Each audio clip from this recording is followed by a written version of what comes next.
Yeah. Pro Fan Sports Podcast. Let's get it. Pro fans, tune into the program. Every single week, get the dope, fam. Sean on the mic, very flat too. Keep you updated, that's what we do. Pro fans, tune into the program. Pro fans, tune into the program. Pro fans, tune into the program. Every single week, get the dope, fam.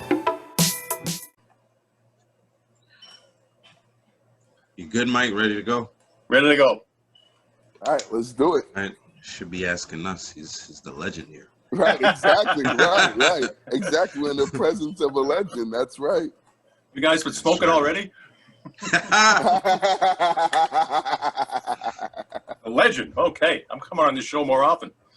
Please. It sounds good. Come anytime, Mike. You're more than welcome to come on anytime. Yeah, definitely, man. That'd be great. All right, we ready here? You good, Barry? All right. Yes, sir. All right. Yo, what's going on, everybody? It's your boy, John Altado with Pro Fan Sports Podcast, where the fans of the pros go. Back at you with a special segment with my boys, Vlad, Barry, and a legend, Mike Lynch, who is a sports correspondent for WCVB Channel 5's award-winning sports department. He had a special focus on the High Five High School Sports Series and the Thanksgiving Night High School Football Special, as well as other major sporting events. He's formerly the principal weeknight sports anchor for WCVB, for about 39 years now, and a member of the WCVB sports team, again, for 39 years, almost 40, since March 1982. You hosted the weekly sports program, Patriots All Access, a behind-the-scenes look at New England NFL franchise, and served as a broadcast commentator during the Patriots preseason game. So there's a lot more stuff I could say about Mike Lynch right now. I could spend the rest of the show talking about some of the stuff you've done, putting in 40 years of work, basically. How you doing, Mike?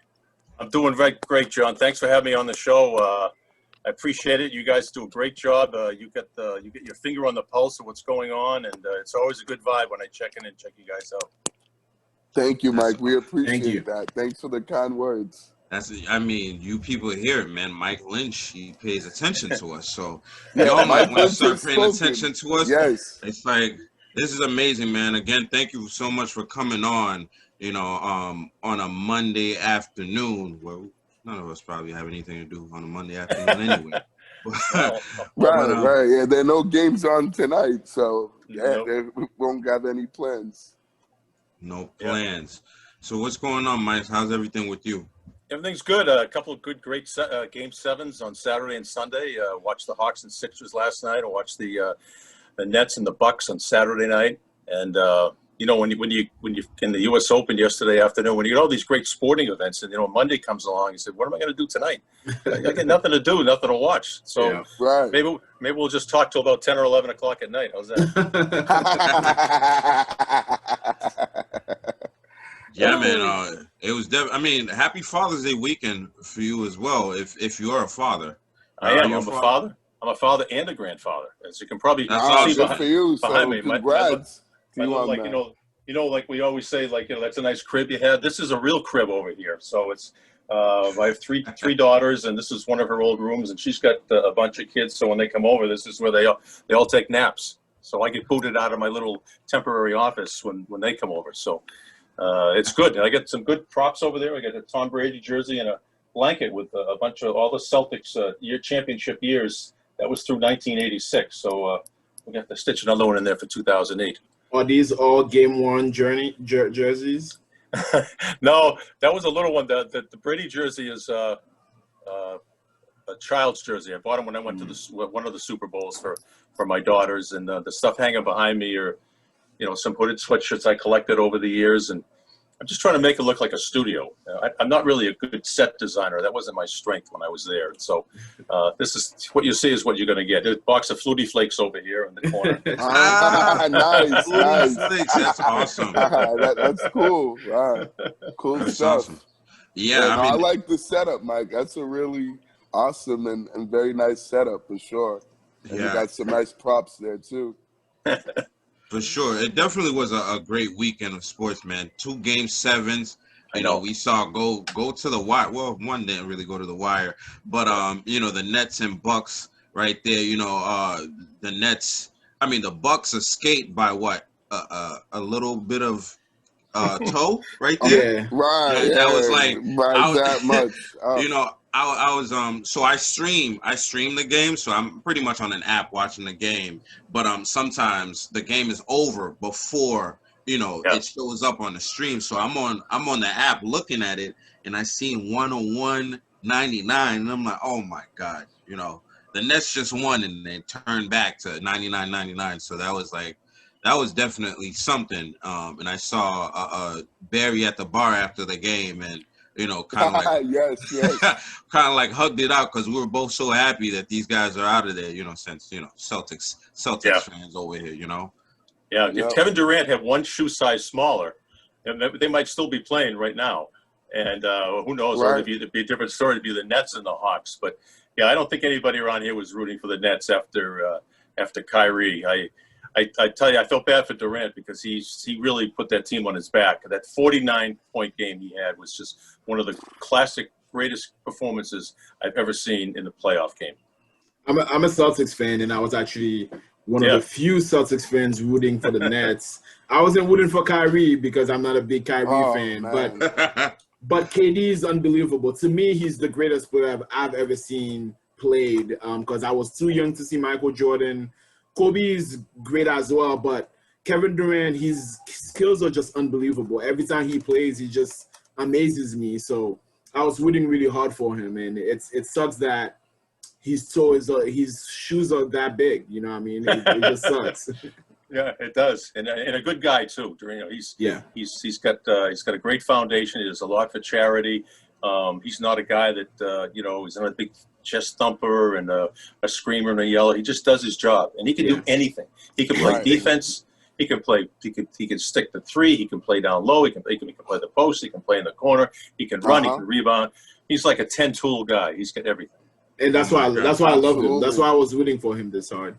Yeah. I remember when he came in for his free agent visit, man. I didn't want to play some, more than ever. It's like if we get Kevin Durant, man, that would be so special. And it didn't happen, but he would be a legend right away in this season. Man. It's Kelly Olynyk's fault. Right. Who brings Kelly Olynyk? He shouldn't have been at the meeting, right? Now what? Why was he there? What was he doing? What was he doing there? You're right. I mean, of all the people you could have sent, did Tom Brady make an appearance? Tom Brady didn't make Tom Brady made an appearance. Yes, Tom Brady was there. Yeah, that was down on Long Island, right? Yeah. I don't remember. Yeah. I think they did meet up with him in Long Island. Right. Yeah. Kelly Olynyk, that's right. Please give me a break. You don't give me somebody other than him. Right. And when we bring all these people in to entice him, and then he says, "No, I just wanted to know how I fit everywhere. I didn't want to meet Tom Brady. I don't care about." I was like, man, all he wanted to know was where he would fit. And then Sunday night we saw the Hawks. Who would have thought it, man? When the season started, the Hawks are going to the Eastern Conference Finals over the 76ers. Ben Simmons scores 5 points. He's not shooting the ball on open lanes and at the basket when he can just dunk it. He's passing the Tybal and getting 1 point out of that. How'd you feel about that game? And what Doc Rivers, man, I feel bad for him. How do you feel about that? I feel bad for Doc Rivers, but we've seen this with Ben Simmons before. The Celtics had them in the playoffs a few years ago, and he was a non-factor. Like his numbers were attempted.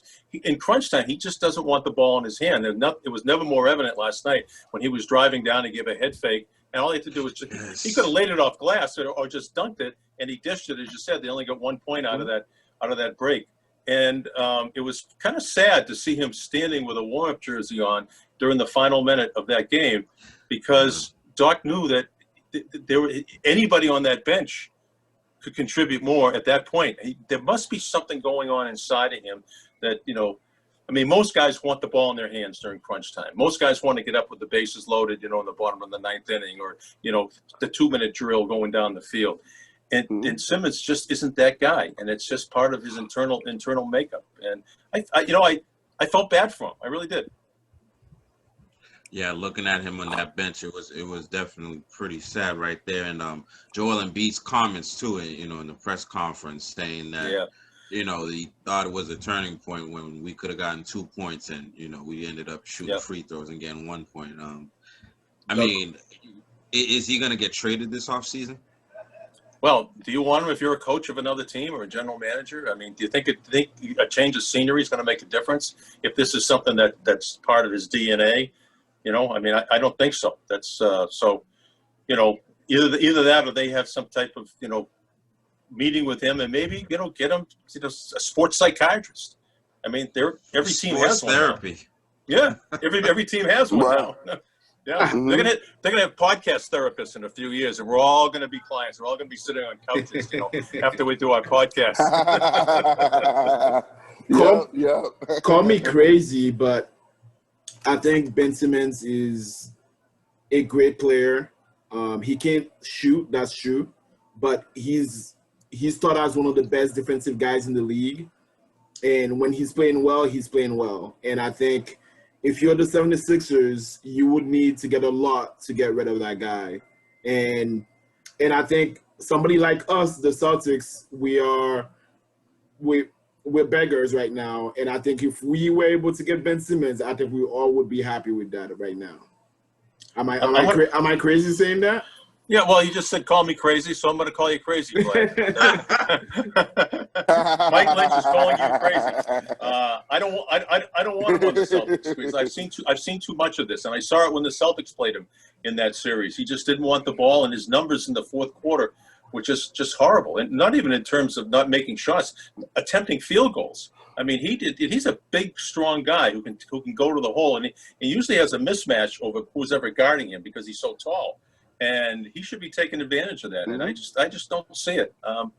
It's cool when you drop in 31 points on Charlotte in the middle of January, but when you comes to June and May and June crunch time in the NBA playoffs, you're going to be standing 10 feet tall. And poor Ben Simmons just hasn't been able to do that.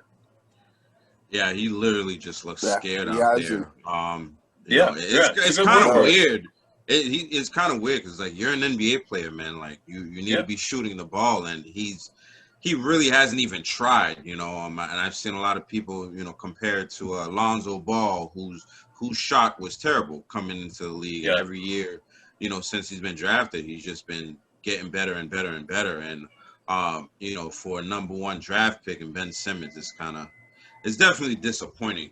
But speaking of the Celtics, to say the least. Oh yeah. Yep. Speaking of the Celtics, you just mentioned them, and Vlad mentioned them as well. We just traded Kemba Walker, got a young prospect in here, Moses Brown, and then Big Al, has come back. What do you think about Brad Stevens' first move as a president of basketball operations? Well, I think it was a no-brainer to get rid of Kemba Walker. You owe him $73 million over the next 2 years. Missed the first 11 games, never played back-to-back games. And, you're paying somebody $36.5 million a year.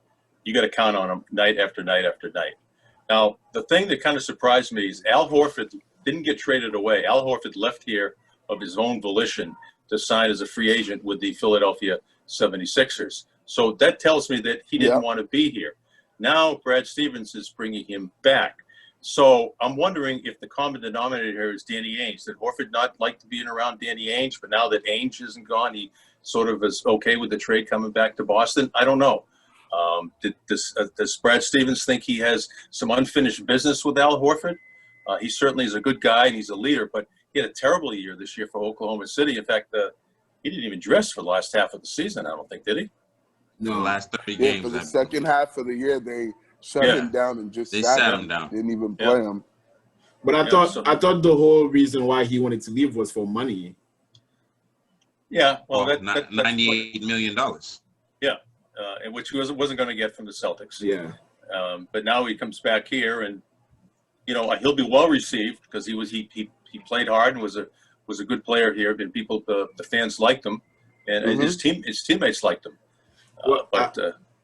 Danny Ainge had a interview on Torture and Rich, the 98.5, and he mentioned that there's a Celtics player that left the team that really wanted to come back. I think that interview happened maybe at the beginning of the year or end of last year, and I think he was referring to Horford as one of the players that he went to Philly, but nothing was working out in Philly, and then he ended up going to OKC, and that didn't work out either. So I think he probably wanted to come back. I think I believe there was a mutual interest. Yeah, mutual interest on coming back here. Yeah.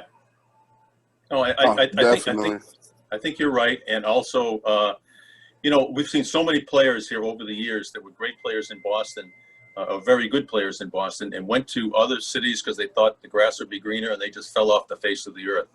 Like Deion Branch was a Super Bowl MVP here. Yeah. And he leaves the Patriots, and who ever heard of him after he left here, right? Patrick Chung. No one. He came back, at the tail end of his career. David Givens was another guy that wide receiver. He went down to Tennessee, signed a 5-year, $25 million deal. He fell off the face of the earth too. Evan Turner. Yeah, Evan Turner. Patrick Chung. Yep. He went to Philadelphia, never heard of him, and then came back. Yeah. Big Baby. Yes, Glenn Davis. Yeah, Glenn Davis. Where did he wind up after he left here? I don't know. So Orlando, he went to the Magic. Oh, the Magic, right? Yeah. No, he's in the Big Three now. That's where he's in. Hey, but he did defend the Celtics. Yeah. He did defend the Celtics. Against Kyrie Irving. So I that was pretty cool for him. I think he talked about he has weak ankles. I'm like, oh my God, big baby. Big baby's crazy. Big baby was great. For our business, he was great because you'd walk around with a microphone and some guys just give you the party line. Well, we got to play better defense. We got to improve our transition game and our rebounding tomorrow night. And Big Baby would just talk right from here. He would just rip open his chest and here's my heart, and he would just tell you everything. We'd go, this is beautiful. Just keep talking and talking. We got a lot of good stuff here. So I liked him as a player, and I liked him as a go-to guy in the locker room for sound. Mm-hmm. With Kemba Walker gone now, definitely gave you some good sound bites. Out of the locker room, he's gone, and now we got a vacant spot at the starting point guard, and I know there's a few players that are going to be free agents this year. Have you thought about somebody that they could target to come in here, or is there anybody that you like? I'm concerned that this used to be a destination where people wanted to come and play. And now, to me, it seems like it's a jumping off point for players that are coming here. And that kind of alarms me a little bit. And I don't know if it's Danny Ainge or if it's Brad Stevens. I think let's see. My idea is let's get a coach in place first. And then let's see how that affects who wants to come here or who we think should come here. And I'll tell you what, if I'm the Atlanta Hawks, but when that buzzer sounded last night, I'd have a contract in front of Nate McMillan and signing him to an extension immediately because in addition to the Celtics, there's a lot of teams that want this guy because he turned that whole thing around when he took over this basketball. He did, Mike. Yeah. He did. And I've actually, sorry to interrupt, just real quick. I've been hearing that they already have a contract set for Nate McMillan to extend with the Hawks. They just haven't, publicly announced it, but it is pretty much set in stone that he is gonna get an extension and be, the next head coach of the Hawks. It just hasn't come off out, the list. You know what I'm saying? At this moment, just cross him off. So and we pretty much can cross him off the coaching list. But just you were talking about getting coaches. Who do you want to see? The Celtics, get for their next head coach. Who do you I like Chauncey Billups. I think he's paid his dues. I mean, I think you really sort of have to earn this thing. You got to be an assistant on the bench, which entails a lot of film work, a lot of tape work, a lot of watching, working with young guys and developing them. And Chauncey Billups has paid his dues. We didn't see much of him here. Patino drafted him, and he traded him before the season was even over. And he was an all-star when he went to a bunch of different teams. I think he'd be great, and I think they're right. I think they need a former player I think back of all the take Red Auerbach out of it. Bill Russell was a player coach for 2 years, 2 championships. Tommy Heinsohn was a player. He won in 74 and 76. They had Bill Fitch, who wasn't a former player. He won in 81. But in 84 and 86, Casey Jones won. He was a former player. And in 2008 and the 2010, when they lost in 7 games, they had Doc Rivers, also a former player.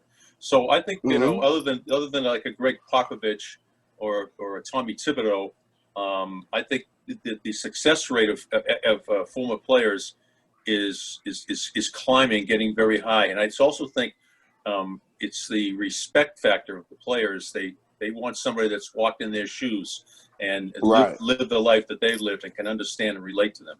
And more importantly, motivate them night after night after night. Yes, absolutely. Got to be a motivator, definitely, and get the best out of them. Right. Yep. For sure. I agree with that. I'd like to see Chauncey Billups as, you know, the next head coach. I think he'd be, you know, the perfect, you know, guy and perfect fit for, you know, for this team, and I think he can connect to a lot of, you know, our players like, you know, Jason Tatum and Jaylen Brown and Marcus Smart. I think he can really get to those guys better than, you know, Brad, you know, Stevens did when he was coaching them. I agree. I agree wholeheartedly. The Celtics team, it seems like every real good team since, let's go back to the big three with Bird, McHale, and Parrish, and you go to Michael Jordan with Scottie Pippen and whoever else you want with them, that you need 3 to be 3 stars to win an NBA title. And the Nets thought they had it. I think those 3 guys are 3 of the 5 best guys in the NBA when they're playing together. Absolutely. Harden's unstoppable. All 3 are unstoppable. Oh, yeah. You're including Marcus Smart in that 3? No. He said you need. He didn't say we have. Oh, I see. Okay. So, you know what I'm saying? The Celtics are 1 away from I see. 3. So that's why we're still looking for that third piece, for that third star. Right. So, I mean, now they got 2 big guys. They got Horford and they got Moses Brown in the middle. So now that third person has to be somebody that can control a game at the point guard, somebody who can knock down threes, and somebody that can make Tatum and Jaylen Brown even better players than they are. And who's that, Mike? I don't know who it is right now. I don't know. Yeah. I don't know. I thought what you just talked about was very interesting as far as like the Celtics coach and former players coming in and actually doing well. You know, there's this big, people want to see like an African American or a woman become the head coach of the Celtics team. What are your thoughts and feelings on that right there? You know, I grew up with Red Auerbach, and he didn't care if you were green, orange, purple, or had stripes like a zebra. He just put the 5 best players out there. He drafted Chuck Cooper. He was the first guy to start 5 African Americans in a starting lineup, and he didn't even know it. Someone said to him after the game, he just made history. He goes, really? He said, I just put the 5 best guys out there that thought I could give us the best chance to win. He hired Bill, when he retired, he hired Bill Russell as the first African-American head coach in the 4 major pro sports. You know, if it means, you guys know this better than I do. Do you think an African-American would relate better to those guys than a white coach? Maybe, probably. For sure. I think I do. Yeah. I think Jaylen Brown posted something on Twitter the other day saying that the 4 teams left in the playoffs are all coached by black guys, black head coaches, and I think that speaks volumes. It speaks volumes to where the league is at. Except for the Bucks coach. Except for the it was at the time. At the time he posted it, there was 4 black coaches currently coaching. Oh yeah, right. Yeah. Since then, one of them has dropped off. You know? Yes. I think it speaks to, you know, what drives some of those teams and what the league is at. So I think that's important, actually. Yep, I think. Yep. But you need a guy that can coach. You know, you don't want somebody in here just to make a statement, right? Yeah, of course. Guy's got to be able to coach. I mean, for sure, absolutely. I think for me, it's just being a former player, period. You know, when you are playing the game, you respect somebody that's been there and done that a lot more than somebody you think is just like, you know, just into the numbers and, you know, just learn this stuff like a lot of the coaches. So I definitely think that these guys relate more to a former player, and it seems like they do a lot better or hustle harder for some reason for those guys. Yeah, they do, because Right. No, absolutely. because these guys have been in their shoes, and they're saying, like, hey, you're complaining about 35 minutes a night. When I was playing, we all played 41, 42 minutes a night. So I don't want to hear any of that crap. Okay, bang, we go. Let me show you a tape of so-and-so. Watch Magic Johnson right here. Watch Isaiah Thomas. Watch Michael Jordan. You know how many minutes he played in this game? 47 out of 48. And he's the best player on the planet. You're not even close to Michael Jordan. So if he can play 47 minutes, you better get your butt in shape and play 48 minutes. And so, I remember when I was when Bird was playing, he had a routine. He'd get to the old Garden about at 3:30 or so, maybe 3:30, quarter of 4, and he had a ball boy, Joe Catato, out there, and Larry would shoot 300 shots before every single game. And when he finished in the old Garden, you could actually up in the load section, you could run laps. It was almost like a track, and you could run. And then so now it'd be like game time would be 7:30 or 8 o'clock. And here come the rookies. They come walking in one at a time, 6:15, 6:30. And I said, doesn't a bell go up in any of their head? They said, look, here's a 3-time MVP who's been shooting for an hour and a half and running laps up there. And I've been, taking a nap and just, got in my car and just came cruising into the Garden. Maybe if I do a little bit of that, I might be as good as him someday. And it was kind of funny because I always wanted it to rub off on some of the people, and some of it did. All of a sudden, I'd see somebody like D. Brown out there, and he'd be there at 4 o'clock, and he started doing down the other end of the court what Bird was doing. So the great ones who are great ones because they work at it. I mean, Michael Jordan has some great gifts, but he worked at it as well.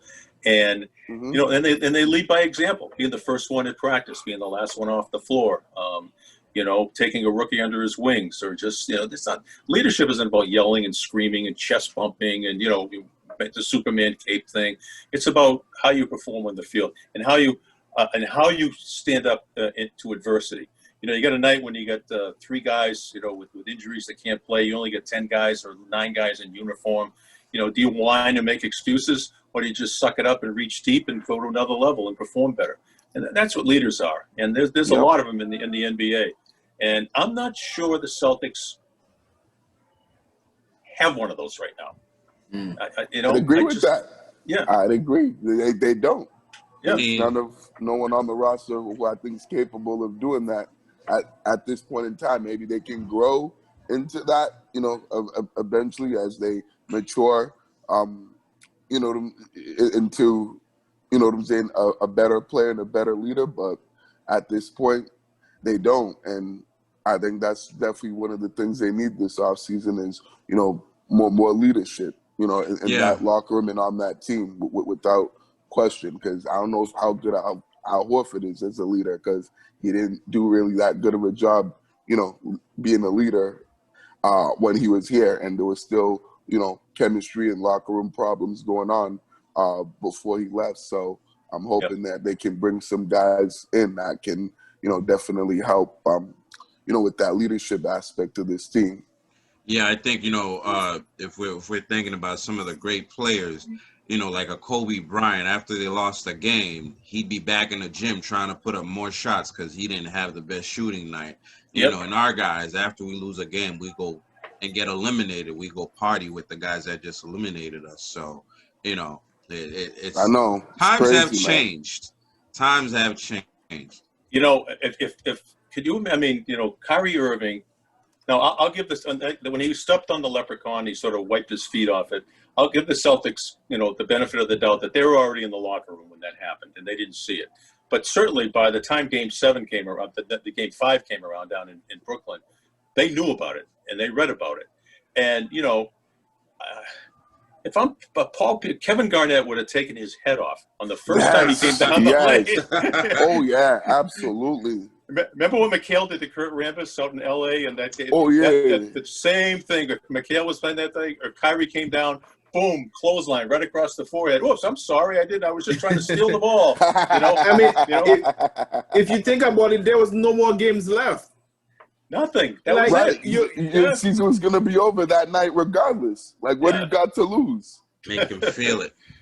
Like, they're not going to suspend you. I mean, if they want to suspend you for games next year, cool. But, like, you got all freaking summer to, rest up and do whatever you want. So it's like, if you're gonna go out swinging, go out with the bang, go out making a statement and sending a message, right? After someone disrespected you like that, and it's just sad and unfortunate and kind of pathetic the fact that this team didn't have the balls to do that, to respond, and that did have that heart and that Celtic pride that we've always hung our hat on, and didn't really show that. Like, it was really, it was disappointing and just like baffling, the fact that they just completely neglected and ignored and disregarded that, someone disrespecting their court, right there. And it's unfortunate their response to that was weak, was terrible. He was not just stepping on a little caricature in the middle on a piece of wood. He was stepping on all three of your faces. He was stepping on my face. He was stepping on Bill Russell's face, Sam Jones' face, Casey Jones' face, Larry Bird, Robert Parrish, Kevin McHale, Ray Allen, Paul Pierce, Kevin Garnett, and on Doc Rivers and everybody else. And that what drives me crazy is that we're more angry about it than the players were. Yeah, and that's wrong. Right. And Kendrick Perkins was saying that. Yeah, Perkins. I remember Perkins brought that up. Right. He's like, why should we be mad? As ex-players or as fans, when the current players who play for the team aren't even mad and upset about that at all. Right. Yep. And it's unfortunate that they don't really, feel that way, feel like as we do, and as passionate, about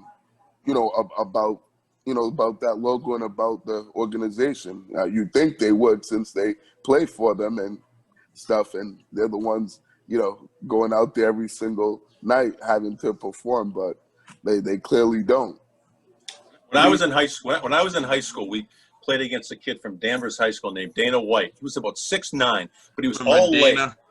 He was all that was not the UFC guy. It was, but he was all leg. Honest to God, his leg started at about my neck, and he would set illegal picks all the time. In those days, you're supposed to give one step to the defender. You can't just come up and just set a pick right at him. So and it always worked. He got away with it, and they were very successful. So my father got two guys on our team. We all played football, but some guys were more rugged than the others. And he said to one of them, he says, "I'm going to give you one foul to waste. And if Dana White isn't singing soprano by the end of the first quarter, you're sitting on the bench." I want basically, he's like, hit him right in the midsection, right in the groin. And I want to hear him talking like this the rest of the game. And you know what? We did it, and he never set an illegal pick again, and we owned them for the next 2 years every time we played him. Oh, wow, that's awesome. That's good stuff. Do you buy into the rumor that the players' lack of reaction toward Kyrie had anything to do with Danny Ainge leaving? I don't think so. Ainge kept it a secret. That was Game 4 when he did it. They had a game 2 nights later, and then the next day, Ainge retired. I don't think so. I think it was just Kyrie. How do you feel about the departure of Ainge? I don't buy it that he wanted to retire and spend more time with his family. I think that the ownership made a decision that they kept conference finals. They were only going to be a conference final team. Now he wants somebody that can take them to the NBA finals and win the darn thing. And I think they thought that Danny had run his course. 18 years is a long time to be running any organization. Yeah, and to me, the timing was just too brief. That when you make firings, they happen immediately, right after the game. That's why in the National Football League, where they call it Black Monday, after the last game of this year on Monday morning, you hear boom, boom, boom, boom, boom. Everyone gets fired, and it all happens on a Monday. And this happened the day after they were eliminated, and I'll bet you, my autographed picture of Doc Rivers that Danny Ainge is going to wind up someplace like Utah or Portland running the team up there. Yeah, I can see that. We're all, looking for, that announcement pretty soon. Maybe not this year, but probably next year somehow. He's going to end up somewhere. There was this story that actually came out about Blake Griffin and, the players on the Celtics team. And I believe the story is that Blake Griffin spoke to one of the players and they told him not to join the Celtics because he had the buyout from Detroit. I don't even know the question I'm trying to ask here. Like, what would your reaction be if you're a Brad Stevens or Danny Ainge and you hear something like that? Well, unfortunately, I think it goes on too often in the NBA. I mean, remember at the All-Star game? That's when Kyrie was talking to Durant about and Harden. Let's get together. Yeah, max contract. Let's go to Brooklyn. Let's be the next big three. And I think that happens a lot. I mean, guys used to be ambassadors for their team. They get on the phone, hey, come to Boston. It's great. Okay, the weather kind of sucks a little bit, but we play some games in warm weather climates, and we got a great bunch of guys, and playing in the Garden's great. It's packed every single night. That's what you want to hear. I don't want to hear anybody. I'd be out of my mind if I found out a guy on our team told a potential free agent or a guy who's on the trading block not to come to Boston. That would drive me out of my mind. Absolutely. I think that would definitely. Yeah, no, I totally agree with that. But for sure, yeah, that's crazy. Someone on the Celtics really said that and mentioned that. That just blew my mind. That was mind-boggling to say the least. And I never thought I'd hear something like that. So it was, stunning to hear a player on the team tell another guy who's interested in coming here not to come here and be part of the team. That's unfortunate. Yeah, in my mind, I'm like, trade everybody. We need a whole Clean new house, team. blow it up. When you were talking about like leaders, I was thinking of Trae Young last night, and I compared it to Kobe Bryant. In 2010, the Celtics and Lakers went to Game 7 in LA, and I was sitting right on the floor right there. Kobe had a horrible shooting night. I think it was 8 for 24, but he had 16 rebounds. 12 of them were defensive rebounds, not allowing the Celtics a second shot. So when he had a cold night, you know what? He's had a great night rebounding, and he was a big reason they won that game. Last night, remember Trae Young? Trae Young was at one point, he was 1 for 10, wasn't he? Yeah. But First half he shot 1 for 10. Yeah. But then he scored 10 points in the fourth quarter, but he had 10 assists. He kept setting up Irving. He kept setting up Collins, and he just I'm having a bad shooting night, but that's what leaders do. They don't pout and they don't sulk. They just they find other ways to contribute, and he did by distributing the basketball and setting the tempo for that game. Every time Philly made a surge, I mean, Atlanta just came right back and just shoved it right down their throats. They didn't go into protective. Let's protect the lead, and milk the shot clock. They be conservative, right. They played their game the entire 48 minutes, and so I just when I was watching Trae Young last night, I was thinking of Kobe, how he, star in the team, wasn't the leading scorer, was hitting 1 out of every 3 shots, but made major contribution, and that's what Trae Young did last night, for my money. Yeah, I seen a lot of people commenting on Trae Young actually, and they compared him, to Luka Doncic. Obviously they came in the first draft, they got swapped for each other, so they're gonna be connected forever. And I think the thought was, if Luka had done what Trae Young did, he'd be all over the place, and Trae Young goes in there, takes his team to the Eastern Conference Finals, and he doesn't have the same reception, which I think is definitely a disservice to Trae Young. Well, if people don't know who he is, they're going to know who he is in the next 7 games if it goes that far, because he is really something. He is coming into his own, and I hope that people. Just because there aren't major markets like New York and Boston and Philadelphia and Washington and Detroit, they're Milwaukee and Phoenix and Atlanta and LA, that I hope they tune in, because this guy is really, really something. Yeah, he's really special. He drove his team past New York and now past Philly. Yeah. It's been really impressive, more than I thought they would achieve. Two of the toughest places to win. Madison Square. When Madison Square Garden is rocking, it's a tough place to win. Philadelphia, Boy, I tell you what, they threw snowballs at Santa Claus at one Eagles game. Right. Yeah, they're tough fans. That's right. And when Bill Russell was playing, they played at a place called Convention Hall in Philadelphia. And when the Celtics came out for layup drills, people in the balcony would throw eggs at them. The eggs would be splattering all over the back of their warm jacket. No way. Yeah. So that's it's insane. tough. Wow. So they won 3 games. Trae Young and the Hawks won 3 games in Philadelphia on the road in the playoffs. That's a tough thing to do, and they did it. Absolutely. Trae Young is a leader. He amazed me this playoff run, and this is literally the best playoff I've watched myself. I feel as though usually the playoffs are predictable. You usually know who's gonna go to the final, and right now we have the Suns. We have Atlanta. Like nobody thought Atlanta was gonna be here right now. No. All teams that haven't won in a really long time. Some people pick the Knicks over Atlanta, so that's very impressive. But what do you got in the conference finals, Mike? Well, I think the Chris Paul issue with COVID is going to play a big part in, how Phoenix goes against the Clippers. If he's going to be able to come back and play in game number 2. I'm not betting against Atlanta. I think Milwaukee's a really good team.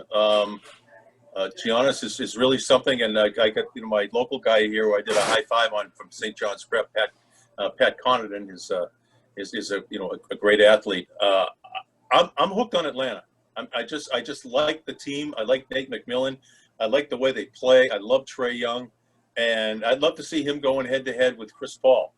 That would be something. Although let me tell you, that'd be nice. Here's a crazy story. The owner of the Los Angeles Clippers, Steve Ballmer, who used to be the CEO of Microsoft. When I was in college playing football, Steve Ballmer was the manager of our football team. Oh, wow. No way, really? Oh, my awesome. goodness. That's That's so ironic and coincidence. Was he always as energetic as he is now? Well, he actually had hair then. And he wasn't as energetic as he is now. He's crazy now, sitting in his seat. He's crazy. I mean, having $1 billion will do that. That's a lot of confidence. Multiply that by about 20, and I think that's what he's got. So here's a funny story. So 2 quick funny. So we're at football practice one day, and he's the manager. He always came out to practice in a jacket and tie. I never understood why. But I was a quarterback, and I was also a field goal kicker. So they'd have balls lined up, for the field goals and the extra points, and balls lined up for the quarterbacks to throw. So I had to get out and do my kicking first, and then go over and do my passing. And then he had cones all set up around the field. One day we come out here, the footballs are sitting in a pile. The cones are stacked to the ceiling. There's, nobody knows what's going on. They're going, where's Steve Ballmer? Where's Steve Ballmer? And Ballmer comes trudging out. His hair's a mess. And the coach says to him, Steve, what's wrong with you today? He says, I don't know, coach. I'm just not myself. He says, my roommate packed up his bags this morning and he quit school. I'm really worried about him. I don't know where he's going to go. I don't think his parents are going to be happy with him. I don't know why he did it. I'm just so upset. I'm discombobulated. I didn't even go to class. His roommate was a guy by the name of Bill Gates. Oh. Whoa. Yeah, boom. Whoa. Wow. I know. That's a bomb right there. Oh, Gates. my goodness. How's that one? Oh, Lord. So That's now, amazing. Bill Gates. Wow. At the end of the, Unbelievable. Unreal. so we played Yale on Saturday, and the breakup dinner is always 2 nights later, on Monday night. And so I was so appreciative of all the stuff he did. It's a tough job. You got to pick up towels and jock straps and throw them in the laundry. And it's a lot of work. And so I went to the Harvard Coop and I bought him a tie clasp. It was a Harvard tie clasp. It cost me $4.95. And I gave it to him. And I saw him like years later when he became the CEO of Microsoft. I said, Steve, do you think you could have given me a phone call like in 1985 or so and said, hey, listen, we're starting this little company called Microsoft, Mike. You might want to buy, maybe 100 shares or something like that. I think it's going to go someplace someday. And we just both had a good laugh. But so outside of the fact I want to see Chris Paul go head to head with Trae Young, I got to be rooting for my manager, who was a good guy, and we had a lot of fun times together. Oh wow, that's an amazing story. Wow. Those Like I connections. said, man. Thanks for sharing that with us. You can tell I'm getting old because all I do is tell stories now. And they're great. They're great. Exactly. Legendary you got some pretty stories. good ones. Exactly. They're epic, man. We love the Epic. stories. We appreciate it, man. This is so much fun listening to all these stories, and and experiences that you've had and been through. We, definitely appreciate you sharing this with us. This is great. It's definitely like a small world thing, man. Who would have thought we'd have a guy on Pro Fan Sports that's connected to Steve Ballmer. Like, what the heck? Right, it's amazing stuff. But you were talking about football, and we have a little football team around here called the Patriots. They've gone through a lot of changes in the last couple of years, and this year we came out with a vengeance, trying to accumulate every free agent out there. It seemed like. Yeah. Now we're gonna go into mini camps. In about a month now? A regular camp, training camp. Yeah, training camp. Yeah, usually around July 28th. It usually is. Yeah. July 28th, and you were, you did All Access for a long time. What are your feelings around the team, and what are you looking forward to this year? Well, I think as long as you have Belichick around, you got a chance to compete and win. I'm going to give him the benefit of the doubt with Cam Newton. We all know people that have had COVID and how hard it was for them to just, feel normal physically and mentally. And so, he had COVID, and a week later he had to play in a National Football League game. And he wasn't making clear decisions. So obviously his physical skills had eroded.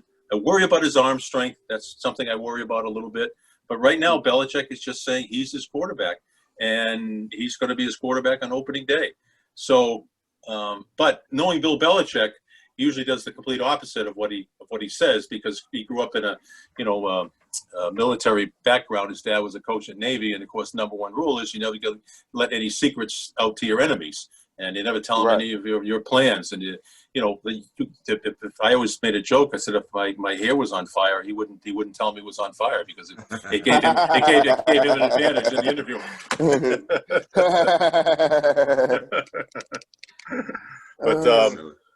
But they did load up, as you said, John. And they if people wonder what's going on here, I got my iPhone on this little stand, and it's got a light behind it, and every once in a while it tips forward. So that's why go a little bit more like this. There I go. How's that? All right. Don't tip over, light. There we go. Okay. But the thing, like, I'm really excited for this football season because now there's some great games on the schedule. Trevor Lawrence is coming in with Jacksonville. Tom Brady's coming in the fourth game of the year on a Sunday night game. And they loaded up with all these free agents, and this is Belichick's revenge tour. All right, all you people that said I couldn't coach, all you people that said I couldn't win without Tom Brady, and that's a big thing with him. He was when Brady tore his ACL in the 2008 season, in the first game against Kansas City, I could tell that Bill really wanted to show he could win without Tom Brady, and they went 11-5 with Matt Castle, and 11-5 in that year was not good enough to make the playoffs. But I thought it was pretty good that he won 11 games with a backup quarterback who had never started a game in the National Football League. So there's no doubt that Belichick can coach. Let's say who his quarterback's going to be. Will Mac Jones be ready by this year? I don't know. It's a tough transition to come in as a rookie and do well in the National Football League. Brady sat for a year before he got his opportunity. Yeah, I believe in 2008 when they went 11-5, it was like the first team that went 11-5 that didn't make it to the playoffs. Yeah, it was crazy. Another team had the same record. Right, but they lost in the conference, so they're head-to-head. Yeah, I mean, there was 1 year. They had the tiebreaker over us. Yeah. Right. Yeah, so that's why Belichick's always happy when you win a division game and when you win a conference game, because those are the first two tiebreakers. If you lose to a team like the Saints, that doesn't hurt as much as losing to a team like the Buffalo Bills. He always says his first thing. You watch this year, if they beat the Dolphins, the Jets, or the Bills, his first thing he'll say in the press conference, all right, good win today. It's always good to get a division win against a divisional opponent. That'll be his first sentence. So when you're sitting there watching, the fifth quarter in September, and he says that, say, yeah, Lynch, he told me back in June. That's the first thing that was out of his mouth. Well, the $1 million question this offseason is who's going to start game one? If Cam Newton is not starting game number one, he will not be on the roster. He'll be gone. They'll just say, this isn't working, Cam. Good luck. You've been a great, and Cam has been. He didn't complain last year. He was a good leader. He was a great guy in the locker room. He was very well respected. And if it's not going to work out, like when he brought Tim Tebow in, Tim, not going to work. I wanted to give you an opportunity. So let's let it go. The thing that I think I'm leaning towards Mac Jones a little bit is that he is. Everyone says he's very much like Tom Brady. What's more important to me is that he is the type of quarterback that's more conducive to a game plan by a Josh McDaniels than a Cam Newton is. With Cam Newton, he's got to put a lot of option in, the run-pass option. He's got to put a lot of rollouts in. The pass patterns aren't as long because his arm strength is gone. So there's really two different packages that he has to put in, one for Cam Newton and one for Mac Jones. And the terminology can be so different. I'll give you a simple play-action screen pass when I was in college. So I was the quarterback. I'd step in the huddle, and I'd look around and say, all right, guys, shift, jack right loose, play pass, 44 fire, reverse right, slot to the leg, right half, screen left on 2. Ready? Break. Wait, what? Yeah. That was a good play call. I love it, man. He said swing left. Swing left. Come on. And when I was in high school, you called 2 plays in one, right? No, when I was in high school, you know what that same play would be called? I'd step in the huddle, I'd say, screen right on 2. Here we go, break, and that was it. So we got a lot of delay of game penalties when I was in college because that just took so long to get all that stuff out. Yeah, was that an actual play that you would call? That was an actual play. You'd say shift, jack right. So our formations were ace, king, queen, and jack. So you have to remember, okay, shift, jack right, jack right. Okay, so what's the pre-shift formation from jack? That means you line up in a queen. Then I said loose, which means I said jack right, loose. That means the left end is loose. He's out, split out. Play pass. That means I'm going to be a play pass. 44 fire. I fake the 4 back into the 4 hole. Reverse right. I peel around to the right. Reverse right. Right half back. Screen left on 2. Ready? Break. So I just would roll around over there. Then I look back, throw the screen over here, and hopefully it'll be a successful play. And we get it off in time before the whistle blew and the flag went in the air. But yeah, it is an actual play. Yeah. Yeah, it's very interesting because, all 3 of us, we watched games together last year, and we could see, there's definitely things, like pre-snap reads and, post-snap reads that you just got to make, and Cam Newton wasn't really the best at any of those things. So Mac Jones, clearly we've already heard Bill Belichick talking about, he has a good understanding of our system. And when he said that, I'm like, that's a rookie. He doesn't usually say that stuff about rookies, right? Yeah, he doesn't. Like these guys are learning, they're coming along. We'll see what it looks like, whenever. But he said that Mac Jones he pretty much knew the system. And with the reports that came out of camp, it seems like, he's getting everything that's going on. If Mac Jones doesn't start, week 1, how long do you think he sits? Depends on the 1-loss record. If they've gone to Super Bowls losing the first 2 games of the year, but he'll be on a short leash. Put it that way. If it just looks, and Bill will not do it because the talk shows or the podcasts or the crowd is on him to do it. He'll do it because he thinks it gives him the best chance to win. The year that Tom Brady took over, when Bledsoe got hit by Mo Lewis of the Jets in the fall of 2001, I was doing the preseason games. And plug this in so battery doesn't. So we'd have pre-game meetings before the preseason games, and we say, all right, coach, who's been the most improved player? Tom Brady. We're going Tom Brady. He's like the 4th-string quarterback. Said, well, who's worked hard? Tom Brady. Well, what guy do you think? The answer to every question was Tom Brady in the preseason, and all of a sudden he went from number 4. Like when the season ended, 2000. Season ended, Brady was 4th on the depth chart, and then by the time they started the season, he was number 2 on the depth chart. And I'm saying to myself, I think it's only a matter of time. I don't think Belichick likes Bledsoe, and then all of a sudden Bledsoe gets hurt, and there you go. So you had a feeling? Yeah, I had a feeling. I had a feeling if it didn't happen by injury, it may have happened by a coach's decision. So what's your feeling for this year? I think the same thing. I think that, and again, he takes Nick Saban's, word. They're good buddies. And Nick Saban said, look, this guy's a good college quarterback, but I don't think he's a pro quarterback. Belichick never would have drafted him. But he used the 15th pick overall. And when all the picks went, San Francisco picked and Chicago, he fell right into their lap. He didn't even have to make a trade for it. Yeah. So that was insane.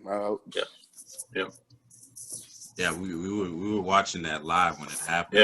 Yeah, I was too. I said, beautiful. This is going to happen. And it's going to happen, nice and early, about 9:30, 9:45. We don't have to wait till 11:45.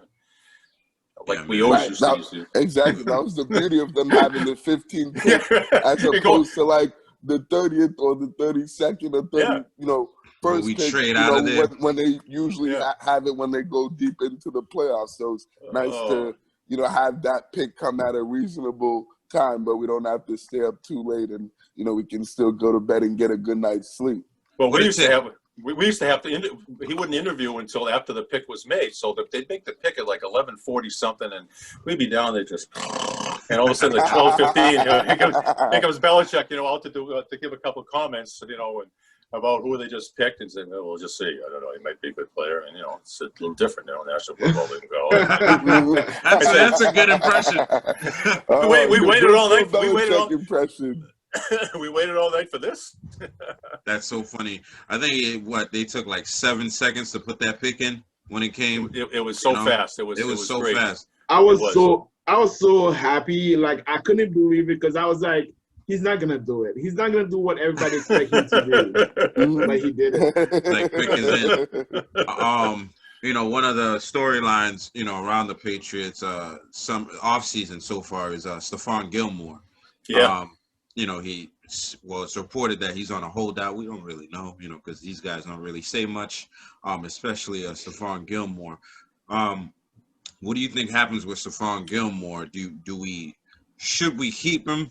Do we need him to actually, get into a championship, or do you think we can trade him and still be all right? Well, I still think he has value, and Belichick's habit has always been get rid of somebody while they have trade value. And there's a lot of teams, that might be one veteran cornerback away from being a contender. And if that's the situation, then Belichick will trade him away for a draft pick. I think a lot of young guys got a lot of work last year on their defense. And but if he feels like this guy can contribute and take them to the Super Bowl, he'll keep them around. But they fronted a lot of the money that was due this year. They paid him last year. So and he wants to get the same amount of money this year. I think he's owed $7 million, I think, or so this year. Yeah. But yes, correct. $7 million. So, yeah. Would that be a tough problem to have, huh? Geez, we're only going to four of us are only going to make $7 million this year. Let's just see. I hope we can get by. I know. Shoot, I wouldn't mind making $7 million playing a quarterback for the Patriots. Shoot, how about your whole life? We've ever made, from our paper routes and the lemonade stands and mowing lawns and shoveling driveways. People are not. I know. The young guys are not shoveling drivers anymore. I mean, no, they're not. I used to do that when I was younger. Me and my brother, we'd be everywhere in the backyards, just getting the snow. Pay us. Yeah. But now I don't see any kids walking around with shovels anymore. Nobody walks down the street with a shovel, and I'd pay a kid to do it. And I would walk 2 miles. My CYO basketball coach, I'd walk down the other end of town and shovel his driveway, and I got $3.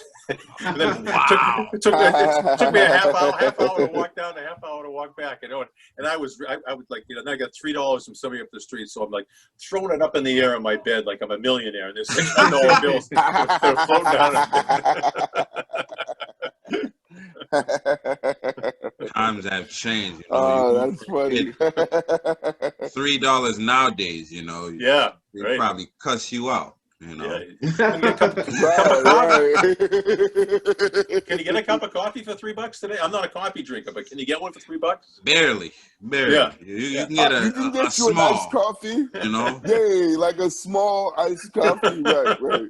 I think not you couldn't get a medium for $3. Like mediums over $3, but definitely the small you could get. For sure. Mike, just wanted to ask you. I know you've been covering Boston sports for a while. What's you had to pick? What's your favorite memory covering Boston sports about the games you covered?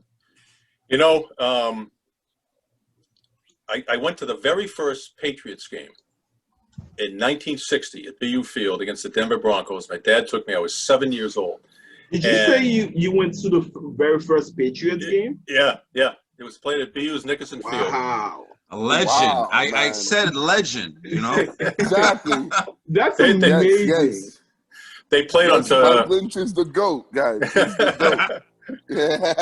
the GOAT. They played on Friday nights, and so I suffered with them for a long, long time, and I never thought they'd ever get to a Super Bowl because if something bad could happen, they did. So in January of 1986, they went down to Miami, which they hadn't won a game in Miami since the 60s. Every time they played the Dolphins in the Orange Bowl, they'd lose. They played them in the AFC Championship in the pouring rain, and I'm standing behind the bench there, soaking wet, and I just looked at Jack Edwards, who was working with us at the time. I said, I can't believe the Patriots are going to the flipping Super Bowl. This is like, a miracle for me in my lifetime.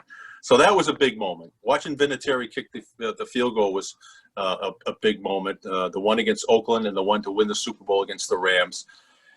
The other thing I never thought I'd see is the Red Sox winning a World Series. So I was in St. Louis when they won it in 2004. And, I got to share a lot of those things with my dad on phone calls. I mean, I couldn't bring him out to St. Louis in the games, but, I'd call him after the game. Dad, what do you think? He goes, I never thought I'd see it in my lifetime, Michael. This is great. What a great moment. Oh, you're so lucky to be there. And let's see. Celtics was always a big thrill. To me, I still haven't lost sight of. I'm still the little kid whose dad was a gym teacher and a coach, whose mother lives in the same house I grew up in with railroad tracks behind the house in Swampscott. I still pinch myself when I'm standing on the field at a Super Bowl, an NBA Finals, World Series, Stanley Cup Finals, or the Olympics, and I'd say to myself, I can't believe that I'm here doing this right now. I can't believe. I would tell my friends, and I'd say, I can't believe Bobby Orr knows my name. Then I would say, I can't believe that. Wow. I mean, really. I mean, I grew up idolizing him, and he says, "Hey, Lynchy, how you doing?" I'm saying, I can't believe Bobby Orr knows my name. This is unbelievable. Marvin Hagler knows my name. And, Marvin Hagler? Yeah. Rest in peace. Wow. Rest in peace. Yes, R.I.P. R.I.P.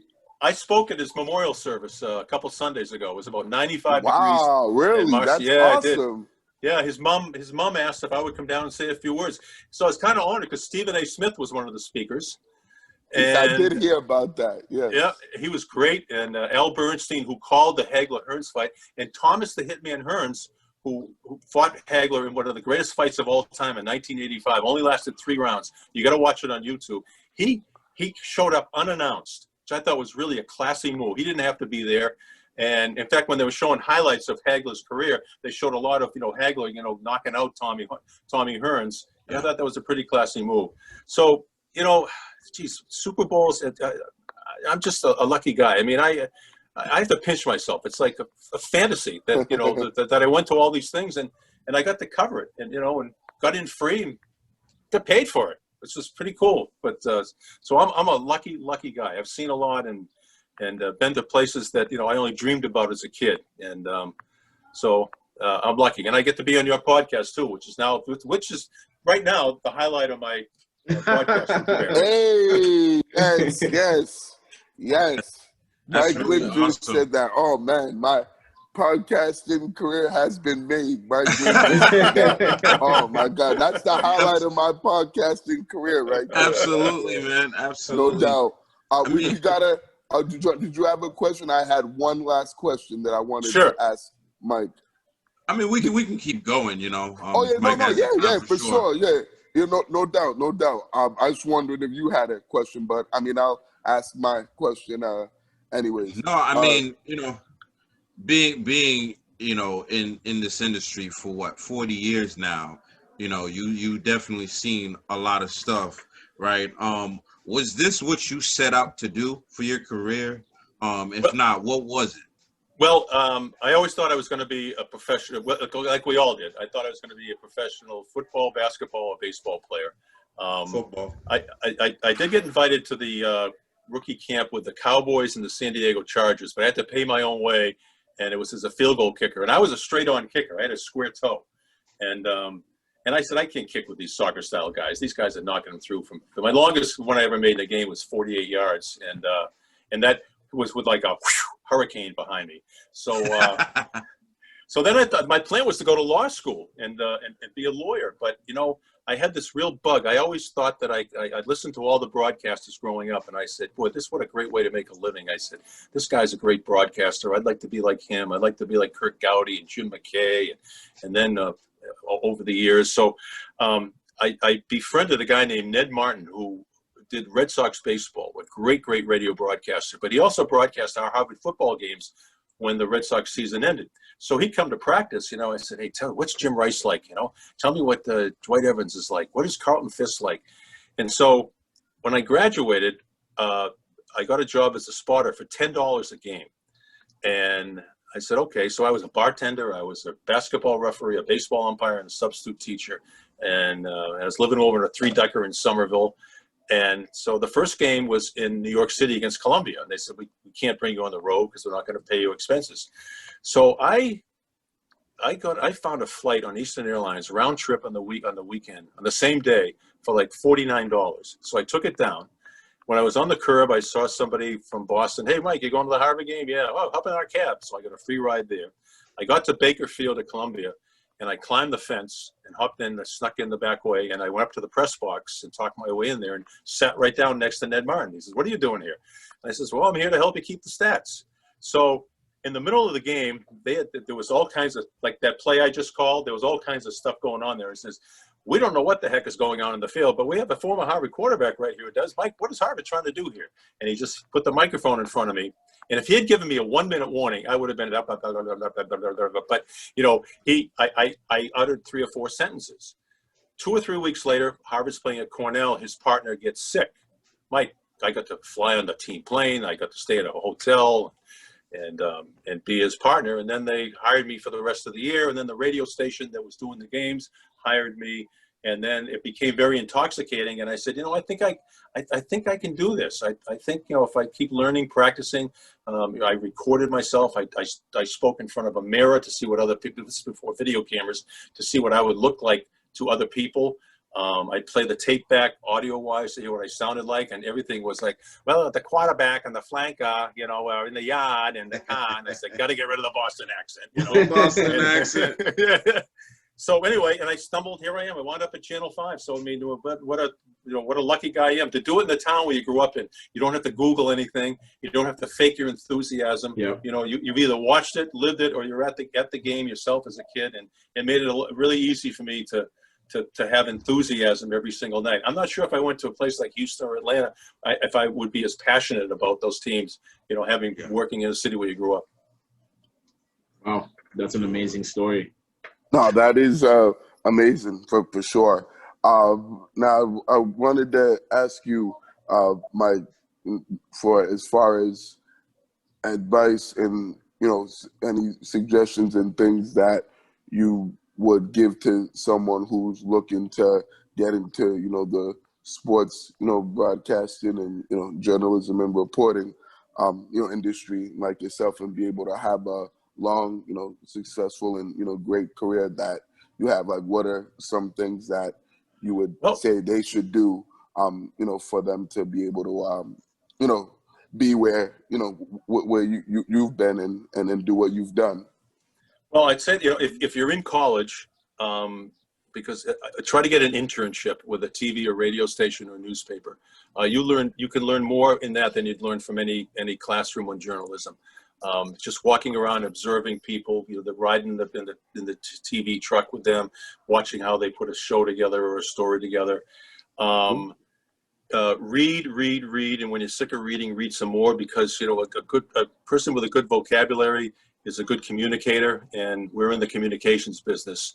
And also be versatile. The two words, versatile, makes you more valuable. Be able to, and a lot of markets now, guys like me, they're getting rid of the photographer, the cameraman, and so the reporter's going out with the camera on his shoulder, and he sets it up on a tripod and lines it up, then stands in front of the camera and does the interview. So learn how to use a camera, learn how to edit, learn how to produce, learn how to anchor, then learn how to do a live shot in the field, like at the Garden before a Celtics game. Practice, it's the same thing. Practice, practice, practice. I practice a lot. After every single newscast, I would take the tape and I'd put it in the machine and I'd look at it and I'd say, oh my God, I was off. Oh my God, I gotta, I'm staring, I look like a deer in the headlights. I gotta, I gotta get a better vocabulary. I gotta have a better way, because the Red Sox play 162 games. If they win 81 and lose 81, you gotta say the Red Sox lost. You can't say the Red Sox lost 81 times in a row. You have to say the Red Sox succumbed to the fiery bats of the Kansas City Royals last night. The 76ers were crushed by the Atlanta Hawks. The Hawks swooped into the Wells Fargo Center and just swiped the Game 7 away. So be yourself. Don't try to have a shtick. Don't try to be someone that you're not, because people in Boston, all you guys are from here. If you watched, you could tell a phony within 10 seconds. Yeah. So absolutely. The guy doesn't know what he's talking about, or he's trying to be a showman. He's trying to get a shtick and entertain you.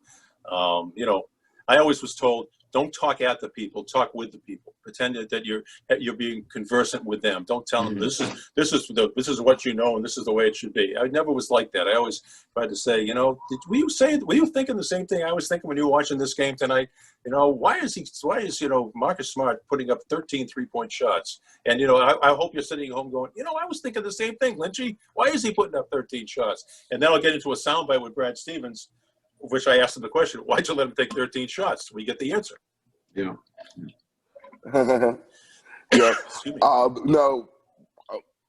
Yeah. Now, Mike, which Boston team do you think is closest and the next to win a championship?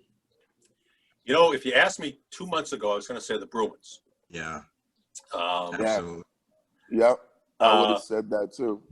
I think that it's either the Patriots, and I'm stunned I'm going to say this, maybe the Red Sox.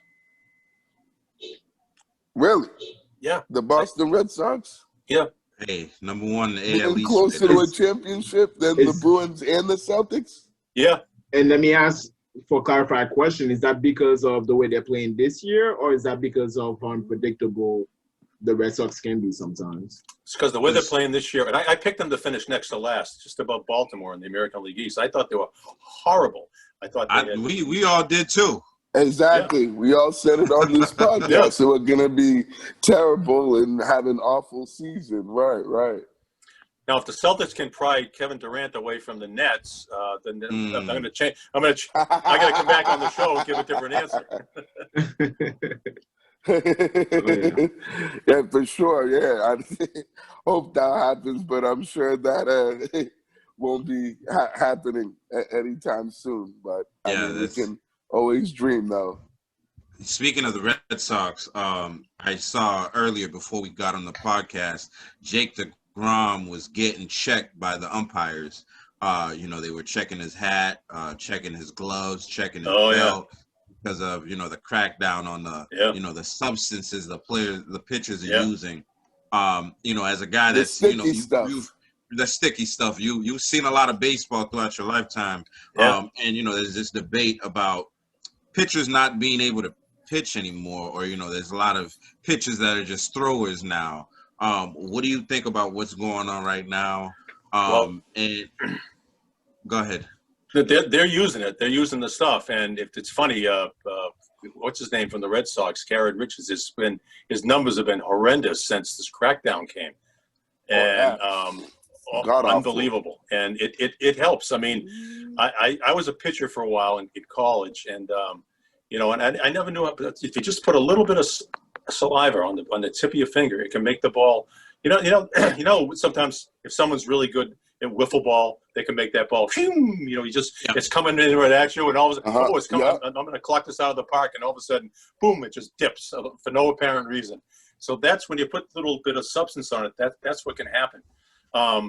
And, you know, everybody thinks they're going to catch the pitcher while he's looking in for the signs. Well, when he's applying it, it's like if someone hits a double and the ball's out in left center field, and every eyeball on television and every eyeball in the ballpark is out in left center field, that's when he's like, you know, reaching behind his ear for a little piece of a little drop of suntan lotion. And, you know, by the time he gets the ball back and ready to throw the next pitch, nobody has been paying attention to what he's doing. Yeah, so that's when you got to look for when the pitcher might be looking for. I call it his secret hiding place, and it could be anywhere. That's hilarious. I it mean, is I know, you know, there's a lot of people that talk about, you know, baseball is dying, and that, you know, a little controversy is pretty good for the game. A lot of people don't really care about this whole, you know, substance being used on the ball and stuff like that. What are your feelings around that? Are you okay with that, or do you think, you know, we need to I'm okay because it's, you know, it's cheating. It's like corking a bat. It's like stealing the signs. To me, wasn't that big of an infraction. It's just the way they did it, using the video screens. I mean, everybody looks at the third base coach and tries to figure out, you know, what he's doing over there anyway. And, you know, and every level of sport, you try to figure out what the other guy's doing. But I think it's like, it's not as bad as taking human growth hormones, but it's as bad as corking the end of your bat, getting the ball to really explode when you make contact. Because, I mean, you're cheating. You're not supposed to do it. And if you put, you know, like pine tar, suntan lotion is a big thing. And also the gel that they put in their hair, you know, a lot of guys, I mean, Clay Buchholz used to always looked like he just came out of the shower when he used to pitch for the Red Sox, you know, and people would claim that, you know, when he was tucking his hair behind his ear, that he was just getting a little dabble, do you, and then grill cream or something. And then, boom.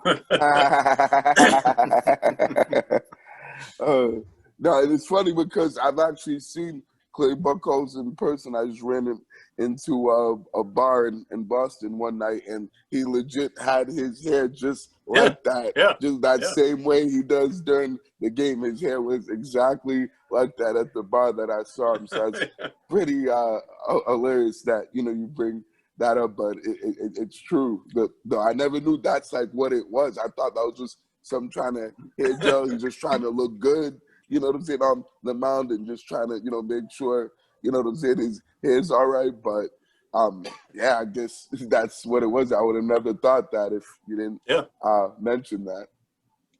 Go ahead, Vlad. What's next for the Bruins, Mike? Well, you got to see if Raska's going to come back. He's got that big torn labrum in his hip there. He'll be out till January or February.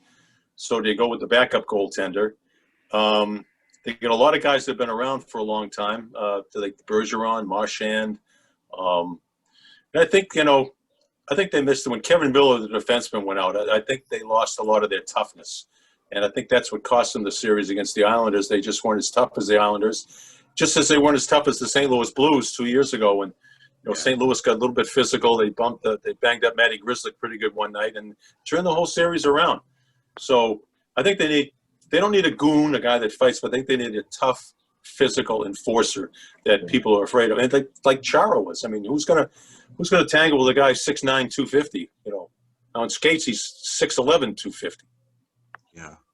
Right. Absolutely. What do you think they should do with, you know, with their free agents? They got some big free agents. Yeah. You know, coming up, like, you know, your Tuukka Rask, David Krejci, Taylor Hall. Should they bring him back? And also guys that underperformed in the third and fourth line, like Charlie Coyle, Jake DeBrusk, etc. Like, what do you think they need to do with those guys for next season? Well, they need to get. I mean, they basically became a one-line team, and they need more scoring punch out of that third and fourth lines. But they didn't get a lot out of the second line either. I think Krejci's probably gone. I would keep. Really? Yeah, I think he's gone. I like him. He's a good player. But that whole series turned around when Huger Magutsi missed the open net. It was just nothing was the same after that. Pastrnak, man, how did you miss that wide open? That was the killer, right? That shifted the whole momentum. Yeah, right. And sometimes there's one moment in a series that turns everything around, you know. And you know, if you pay attention and you're watching all the games, you can see that's for me, that's what turned that around. And then obviously Rask was playing in pain, and that might have hurt him, in game number 5. He gave up a lot of goals, which I thought the goals that he usually stops. So, but it's playoff hockey. I mean, anything can happen. You pretty much ride your goaltender. If your goaltender's hot, you get a chance to win the whole thing. Right, and the Islanders' goaltender was great. I mean, they made that goal change. He was unbelievable. I think, what was it, in game 2? Yeah. They switched goalies, because in game 1, the goaltender didn't play that well, and the Bruins ended up winning 4-1. And then game 2, they put that backup, goalie, and that just instantly, I feel like, changed the series because they ended up winning game 2 in overtime, and he played pretty much great throughout the rest of that series, and was really tough for the Bruins to be able to get, any quality shots and scoring chances, by him. That was an impressive goalie performance, and I think he outplayed Rask and was really the biggest factor in that series, or one of the factors that won them that series. Yeah. I didn't hear the first part of that question because that was my wife that was calling. She's probably saying, should I put the dinner in the oven for you, or should I? We're gonna wrap up soon. Did you guys have any last questions? Well, I mean, Barry was just talking about how the Islanders put in the backup, and we know that Rask came out and said that he was hurt. The last couple of games there, should we have made a change at that goalie position with Swayman?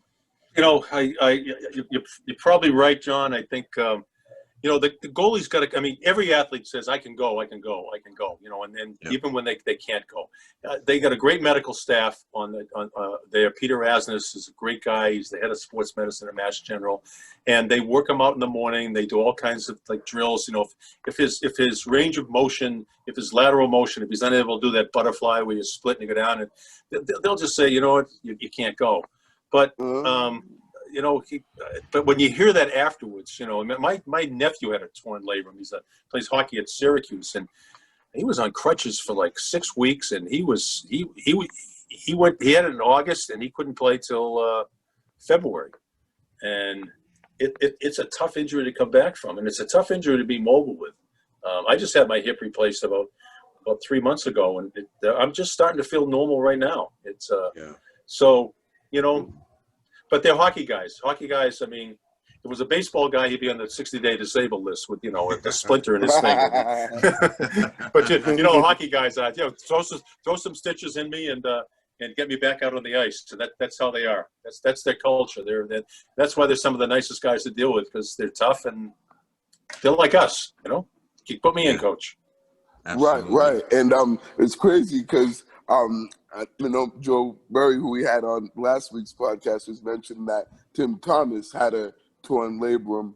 Yes, he did. The year before the Bruins won the Cup, I think in 2010, he had a torn labrum, and then the next year he went on that amazing playoff run that he had, and the Bruins had, and they ended up beating the Vancouver Canucks, to win the Stanley Cup in 2011. So it's crazy, that he was able to come back from a tough injury, like that, and be able to be that great and play at that high of a level, in the playoffs.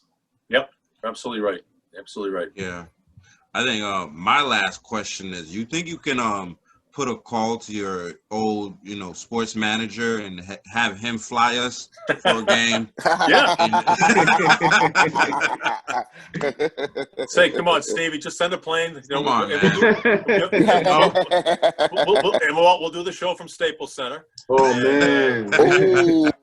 We'll get Kyrie Leonard on the show with us, and maybe we'll get Kawhi. Get Kawhi on the show with us. Maybe we'll get Steve Ballmer to come on and scream and yell and scream in our face. Yeah.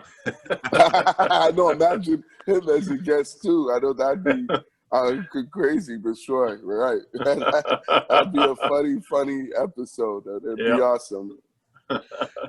Well, Mike, once again, man, thank you so much for coming on to Pro Fan Sports Podcast. Really appreciate you. It's been a really good time. For us anyway. You know what I'm saying? That's awesome. Definitely a pleasure and an honor to get to have this conversation. Yes. Yes. No, it's great. It's great. Just, anyway, we're all the same. We love talking sports, and, I love sitting around. It doesn't matter if we're sitting in a family room, sitting at a bar, sitting in 4 boxes here, in a podcast. It's just, and there's never a shortage, especially in this city. There's never a shortage of things to talk about. And, I'm honored that you guys had me on here. And, I had a little technical difficulty at the beginning, but I got some Band-Aids and some Scotch tape here, and my iPhone's in the middle. We made it work. Yeah, man, we did it, though. We did it. We did. Glad that pulled it off. Did. All that struggle and, and that adversity and those challenges were all worth it in the end, because we're able to have a great time on here and a great interview with you. And, no, this is special to me. It means a lot to me. Like I was telling the guys yesterday, I've watched you on Channel 5 News for years, and I've, really, looked up to you, personally, one of my favorite, sports, casters.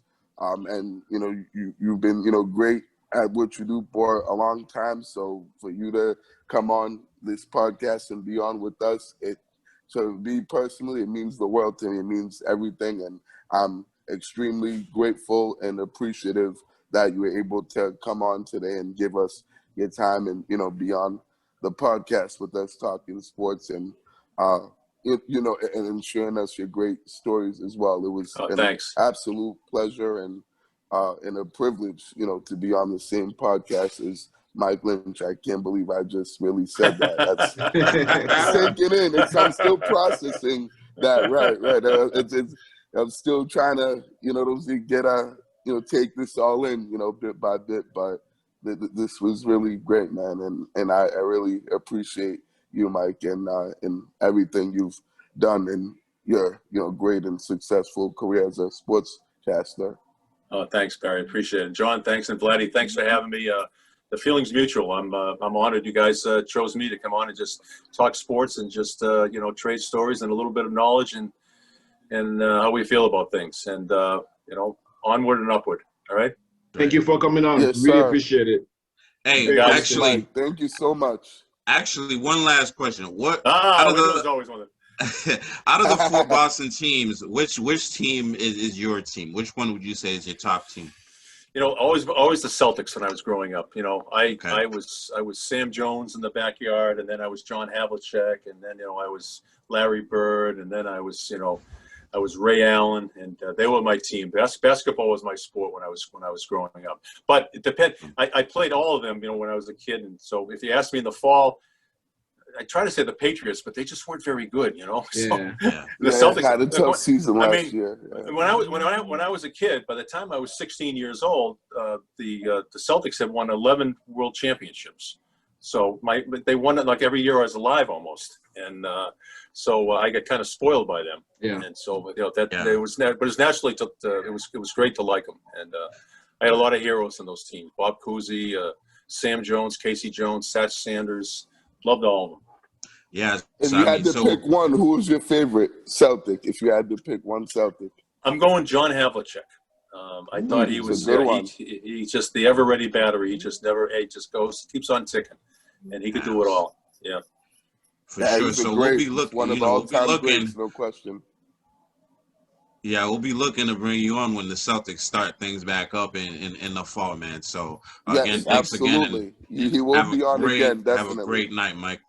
All right, good night, guys. Thanks for having me. All right, sounds great. It was a pleasure meeting you, Mike. Nice meeting you guys too. Thanks so much, gentlemen. Great to have it. Thank you. You too. Okay. All right, take care, Mike. Have a good one. Happy Father's Day again. Thank you very much. All right, so I just disconnect this and hit the leave meeting. Is that right? Yeah, leave meeting. Leave meeting. All right. Leave meeting, yes, sir. Elvis is leaving the building.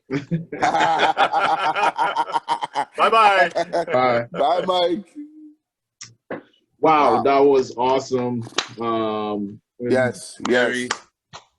Great job again, Barry. Thanks. Appreciate that, guys. Appreciate it, man. I really appreciate it, guys. Wow, I can't believe we just did that. That just happened. Like, no, that was great. Great shit. Great stuff. Again, we want to say thank you to Mike Lynch for coming up, man. That was really amazing that he came through and talked to us at Pro Fan Sports Podcast. I don't think I did my usual spiel before, but please make sure you're subscribing to us. Make sure you're sharing the content. If you want to follow us, we're on social media, Instagram, profans_sports, youtube.com/profansports, facebook.com/profansports. We're on Twitter @profansports. Make sure you're linking with us. As you can see, we got some really good guys coming on the show. And again, make sure you're subscribing. Subscribe. That's the best way to support the show. And that's gonna be it for episode 67, man. 66. 66. Double six. I'm a week ahead. Yep. 66, 1 week ahead. Episode 66. I'm a week ahead. Thank you guys for listening, and make sure you're coming back next week for episode 67. I think that's what I meant to say. Yeah. Yes. Thank you, everybody. Until next time, man. Yes. Have a good week. See y'all next week. Happy Father's Day. See y'all on episode 67. Check out that interview with Mike Lynch. Shout out to my guy, Mike Lynch. Happy Juneteenth to everybody. Juneteenth, baby. Juneteenth. Yes. Happy Juneteenth. That's right. Yes, Black sir. Lives Matter. Yes. You already know, man. I know. I hope y'all had a good Juneteenth, because I sure did. I was living that B-Money lifestyle and my best life on that day. So that was a good day for me.